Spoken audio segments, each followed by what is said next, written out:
नमस्कार। Class 11th Hindi अंतरा पुस्तक से चैप्टर 10 है। अरे इन दोहुन राह न पाई बालम आवो हमारे गेहरे।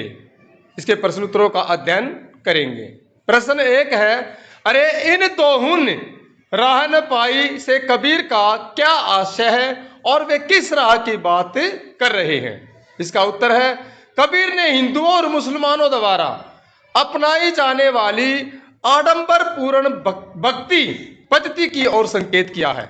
उन्होंने उनके ईश्वर प्राप्ति के इस मार्ग को गलत बताया है। प्रश्न संख्या 2, इस देश में अनेक धर्म, जाति, मजहब और संप्रदाय के लोग रहते थे, किंतु कबीर हिंदू और मुसलमान की ही बात क्यों करते हैं। इसका उत्तर है कि कबीर ने हिंदू और मुसलमान की बात इसलिए की है क्योंकि उनके युग में इन दो धर्मावलंबियों की आपस में निरंतर खींचतान होती रहती थी। दोनों ही आडंबरपूर्ण जीवन जी रहे थे। उन्होंने दोनों की नीतियों का खंडन करते हुए उन्हें सन्मार्ग पर चलने के लिए प्रेरित किया है। प्रश्न संख्या 3, हिंदू मन की हिंदुवाई देखी तुर्कन की तुर्काई के माध्यम से कबीर क्या कहना चाहते हैं, वे उनकी किन विशेषताओं की बात करते हैं। इसका उत्तर है, अनेक धर्म संप्रदाय अपने अपने राग अलापते हैं तथा आडंबरपूर्ण प्रदर्शन प्रवृत्ति द्वारा अपने पक्ष को अन्य से श्रेष्ठ बताकर एक से दूसरे धर्मावलंबियों को आपस में लड़ते हैं। कबीर का मानना है कि हिंदू अपनी भक्ति की प्रशंसा करते हैं और छुआछूत में विश्वास करते हैं। वे वेश्यावृत्ति में लगकर स्वयं को बुराई के गड्ढे में धकेलते हैं। मुसलमान पीर अलिया पशुवध को स्वीकृति देते हैं। वे मुर्गा मुर्गी का मांस खाते हैं तथा संग संबंधियों से विवाह करते हैं। हिंदू मुसलमान दोनों ही एक जैसे हैं, उनकी करनी कथनी में अंतर है। प्रश्न 4 है, कौन राह हुए जाई का प्रश्न कबीर के सामने भी था। क्या इस तरह का प्रश्न आज भी समाज में मौजूद है? उदाहरण सहित स्पष्ट कीजिए। इसका उत्तर है, आज के समाज की दशा भी कबीर के युग के समान ही है।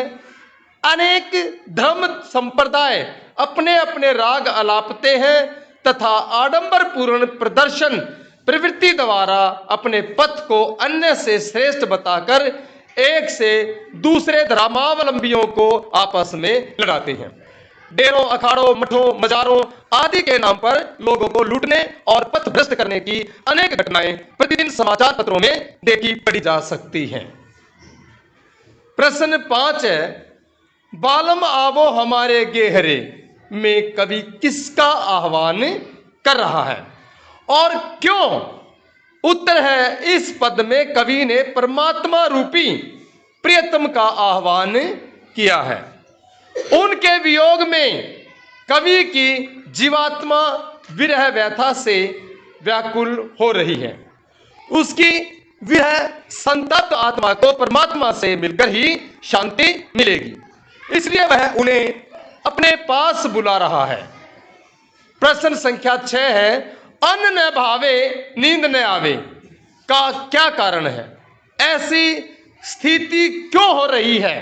इसका उत्तर है, प्रियतम के वियोग में जैसे नायिका को कुछ भी अच्छा नहीं लगता, वह खाना पीना छोड़ देती है और उसे नींद भी नहीं आती, उसी प्रकार से कवि की जीवात्मा को भी परमात्मा रूपी प्रियतम के वियोग में खाना पीना अच्छा नहीं लगता। वह निरंतर उसी के चिंतन में डूबी रहती है, इसलिए उसे नींद भी नहीं आती है। उसकी यह स्थिति परमात्मा रूपी प्रियतम से नहीं मिलने के कारण हो गई है। प्रश्न संख्या 7 है, कामिन को है बालम प्यारा जो प्यार प्यासे को नीर रे से कवि का क्या आशय है? स्पष्ट कीजिए। इसका उत्तर है, इस कथन के माध्यम से कवि यह स्पष्ट करना चाहता है कि जिस प्रकार से प्रेमिका को उसका प्रियतम बहुत प्रिय होता है तथा प्यासे व्यक्ति की प्यास जल से शांत होती है, उसी प्रकार से कवि की जीवात्मा की विरह वेदना भी परमात्मा रूपी प्रियतम से मिलकर ही शांत होगी। Thank you.